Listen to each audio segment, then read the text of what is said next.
Major হাফিজ যিনি বীর বিক্রম খেতাব অর্জন করেছেন বীরের বেশে যুদ্ধ করে। এছাড়াও রয়েছে হাজার হাজার শহীদ। আওয়ামী লীগ স্বৈরাচারের ওই ডাইনি সরকারের যখন 2022 সালে এদেশের মানুষের উপর গ্যাস বিদ্যুৎ জ্বালানি সহ নিত্য পণ্যের দাম বৃদ্ধি করে স্টিম রোলার চালিয়েছিল, তখন ওই গ্যাস বিদ্যুৎ জ্বালানি এবং নিত্য পণ্যের দাম কমানোর জন্য যে আন্দোলন হয়েছিল, সেই আন্দোলনে প্রথম শহীদ হয়েছিল আমার এই ভোলার আব্দুর রহিম এবং ছাত্রনেতা নূর আলম। তাই এবং 2024 সালের 5ই আগস্টে যে দ্বিতীয় স্বাধীনতা রক্ষা বা দ্বিতীয় স্বাধীনতা অর্জন, সেখানে প্রায় 2000-এর উপর মানুষ শহীদ হয়েছিল। সেই শহীদের তালিকাও ভোলার অবস্থান সর্বপ্রথম স্থানে রয়েছে।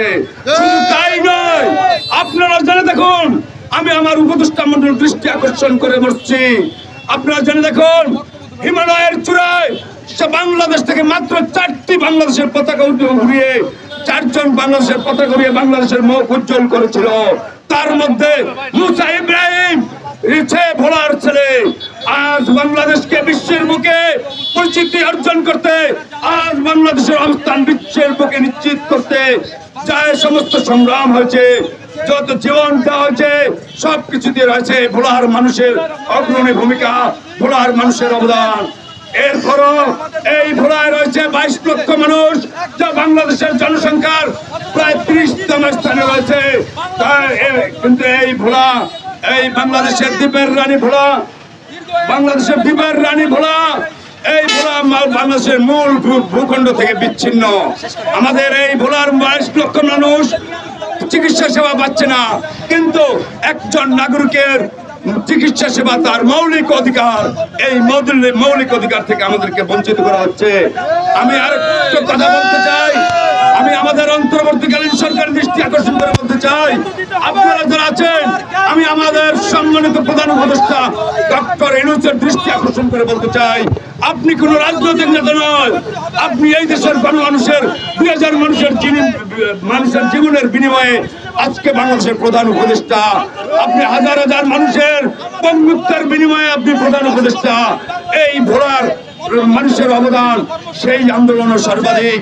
রাজনৈতিক নেতারা আমাদেরকে বিস্কুট খেলার মতো, এই ব্রিজকে বিস্কুট খেলার মতো সামনে ঝুলিয়েছে।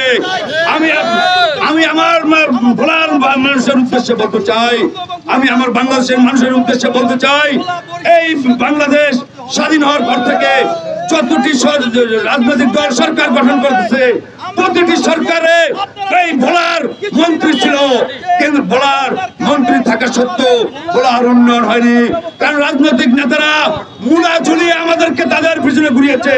কিন্তু আমি আমার সম্মানিত উপদেষ্টা ডক্টর ইউনূসের দৃষ্টি আকর্ষণ করে বলছি, আপনি কোন রাজনৈতিক নেতা নয়, আপনি এই বাংলাদেশের 18 কোটি মানুষের স্বপ্নের পুরুষ, আপনি এই ভোলার 22 লক্ষ মানুষের স্বপ্নের পুরুষ, আপনি আমাদের এই ভোলার 22 লক্ষ মানুষের অত্যন্ত একটা স্বপ্ন হলো আপনি পূরণ করবেন, এটাই ভোলার 22 লক্ষ মানুষের দাবি। যেহেতু আপনি একজন মেধাবী মানুষ, আপনি বাংলাদেশের একজন শ্রেষ্ঠ মানুষ, আপনি আপনার শ্রেষ্ঠত্ব বজায় রাখবেন, আপনার নাম এই ভোলার মানুষ স্বর্ণাক্ষরে লিখে রাখবে।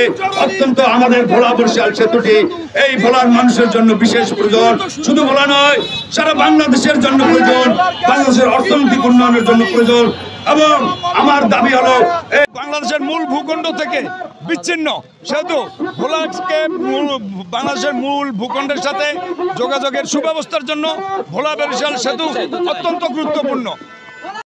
মানুষের মৌলিক অধিকার চিকিৎসা সেবা চাই আমরা। খনিজ সম্পদের ব্যাপারে বিষয়ে আপনার খনিজ আইন আছে, যে এলাকার খনিজ সম্পদ সে এলাকার খনিজ সম্পদের সুযোগ ভোগ করবে। আকাশ অবমুক্ত করা হচ্ছে, কিন্তু ভোলার মানুষকে দেওয়া হচ্ছে না। আমি আমাদের ভোলা বরিশাল সেতুর এক দফা দাবি রেখে আমি আমার বক্তব্য এখানে শেষ করছি। আসসালামু আলাইকুম ওয়া রাহমাতুল্লাহি ওয়া বারাকাতুহু।